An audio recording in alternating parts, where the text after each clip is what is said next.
Hello everyone, welcome back to another video here on Play on GAA. My name is Seamus Brady and this is my immediate reaction to Kerry pulling off a big victory over Mayo by 112 to 14 points. A really tight game. We all knew it would be. The two best teams in the Allianz League so far meeting up in Tralee, and it was sold out, 12,000 sellout crowd. I have my notes here of the match. Just going to go through what I thought was really impressive from the game. I thought for both sides, for Mayo in particular, Ryan O'Donoghue was absolutely fantastic. I think Aidan O'Shea was really good as well. I think I like him around the middle. I said that previously, that I think the days of putting him a full forward should be over. And he's back out around the midfield now where he belongs, in my opinion. That centre forward, third midfielder role, I think that's his best. On the Kerry side, David Clifford, again, fantastic. And Tony Brosnan, really good.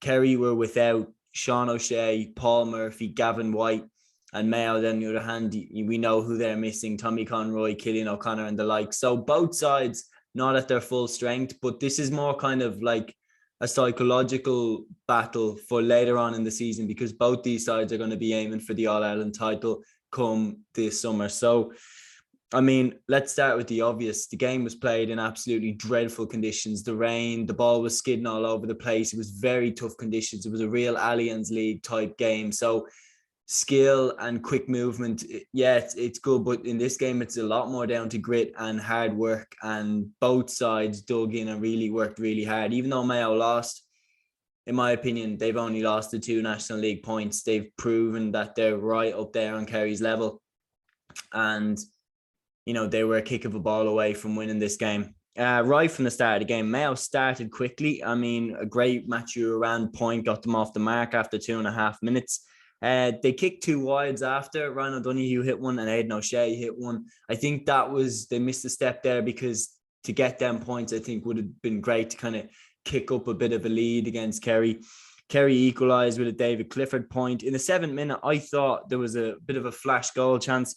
Tony Brosnan ended up being fouled and Jack Savage pointed the resulting free. And then on the 10th minute, a brilliant turnover by Darren Moynihan, which was an absolute trade of the game. That both sides were fantastic at turning the ball over. Kerry really pushing on that. And Mayo, sometimes their high press was mental.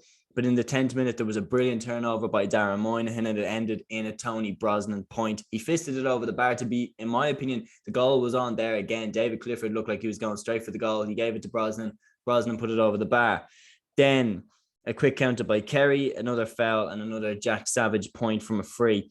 But that was answered by Mayo with 2 quick points. They got one from a free, and then they turned over a Shane Murphy kick out, and they pointed again. 4 points to 3 at this stage.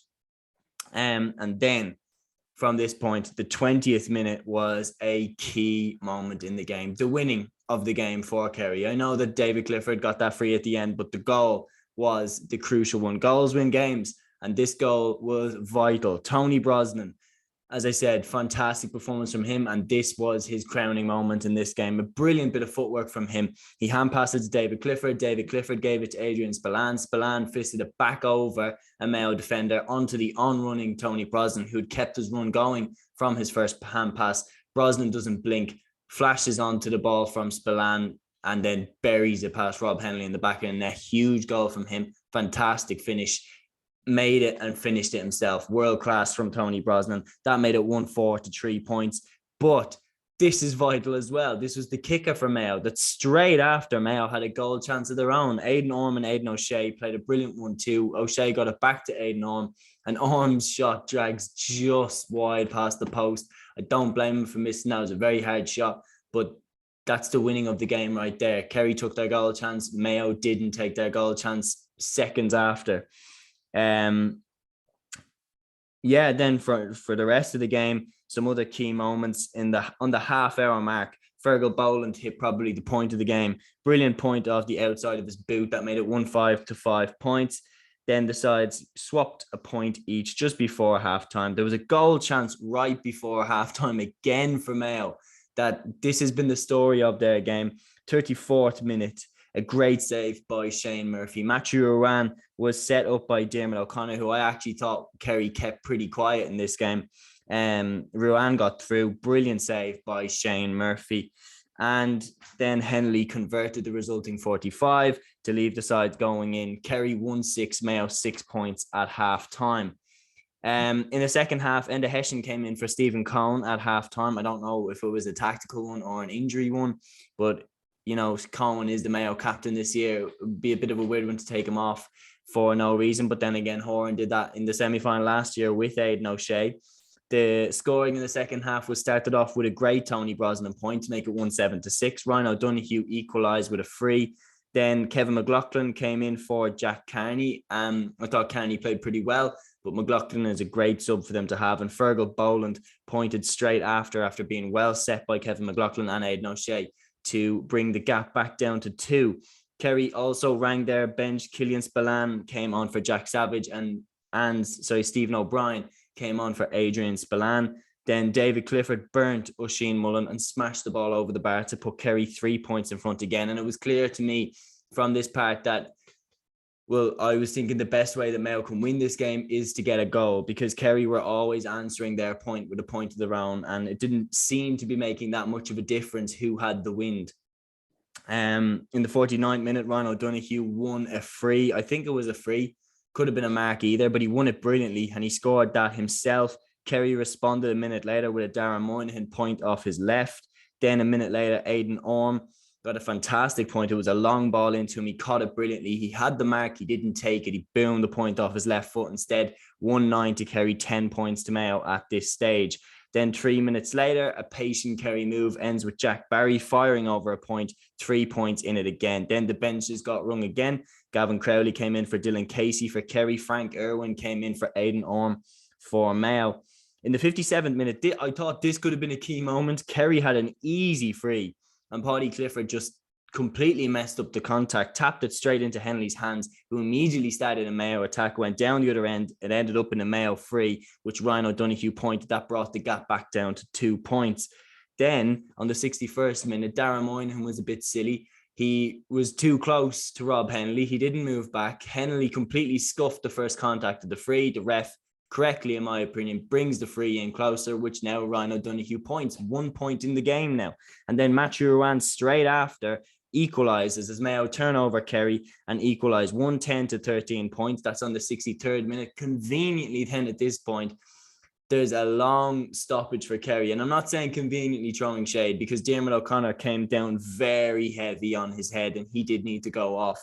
But it was kind of convenient for Kerry, like, naturally, that it comes at this stage, because it did kind of stall the Mayo momentum. They kind of had them on the ropes there. They'd pointed 3 in a row to come back level, and Matthew Ruane's point has just gone over, and now there's a long stoppage. In this stoppage, Greg Horan came in for Diarmuid O'Connor, as I said, who fell on his head as a blood sub because O'Connor came back in.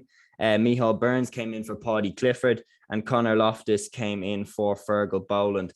David Clifford pointed a free on the 65th minute. Now, I don't actually think it was a free. It was Paddy Clifford just before he got taken off. Paddy Clifford got down on the ball. There was legs there. I don't think it was a foul, but it was given, and that put Kerry back in front. There were 6 added minutes. In my opinion, the Kerry defence, there are signs of improvement, but they would want to watch the discipline as well, because right at the end, I thought there was a foul on Jordan Flynn. That attack, that, you know, the one I'm talking about, the one where there was the choke tackle around Jordan Flynn, but I'm talking about before that. Stephen O'Brien, in my opinion, did push Jordan Flynn's shoulder when he looked as if he was going to shoot, then he bounced.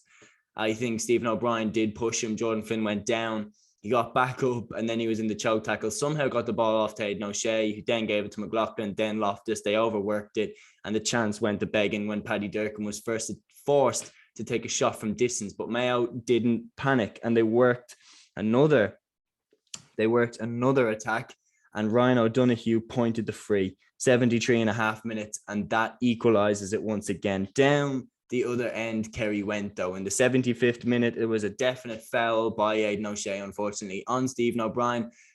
Unfortunate, you know, he didn't mean to do it, obviously, but Stephen O'Brien did kind of sell him into it pretty well, got the free off him, and then David Clifford absolutely nailed it over the bar, because that free in those conditions, the wind would have been blowing pretty strong into his face. He belted it over the bar, 112 to 14 points. Now it's clear at this point that Mayo have to go for the jugular, because in the first half, They carried and carried and carried and held onto the ball, and eventually the ref blew up, even though it was Mayo's attack, and it was clear that this could end up in another situation like this. And he played to 77.5 minutes when it was advertised at 76 minutes.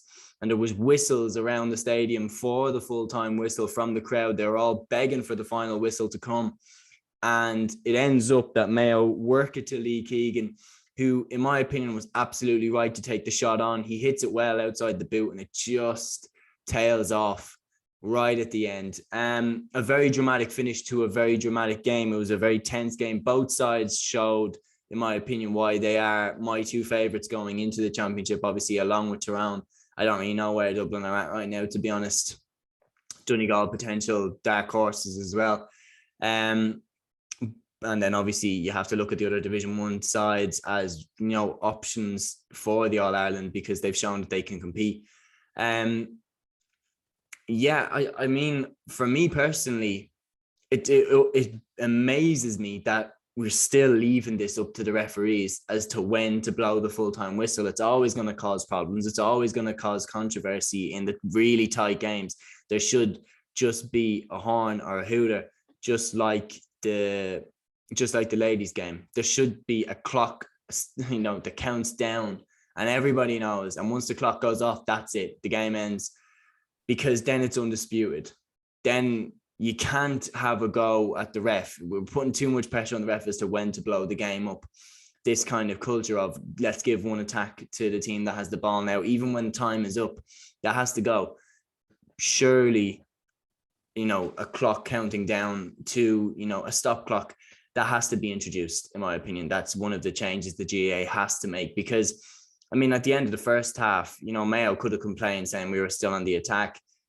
So just take that responsibility off the refs. As for the actual game itself, I mean, Mayo, in my opinion, as I said before, all they lost was the 2 points. They showed that they absolutely can compete with Kerry. Both these sides are nowhere near their full strength. You got Conroy and O'Connor and the like to come back from Mayo, as well as Owen McLaughlin. He wasn't there this time. And then for Kerry, Sean O'Shea, Paul Murphy and Gavin White. So both sides are going to improve hugely. And David Moran, of course, for Kerry has to come back in as well, like one of the best midfielders in the country. So Kerry and Mayo are both going to be better than this come championship, but they both showed just how good they were this time. Kerry getting the victory, pretty much confirming their place in the league final. And to be honest, I think they may well face Mayo there. So that's my opinions on this game. It finished Kerry 112, Mayo 14 points. A big win for Kerry in terrible conditions. That's my review. Hope you guys enjoyed. Keep an eye out for all the content here on Play on GAA. And until the next one, guys, take care.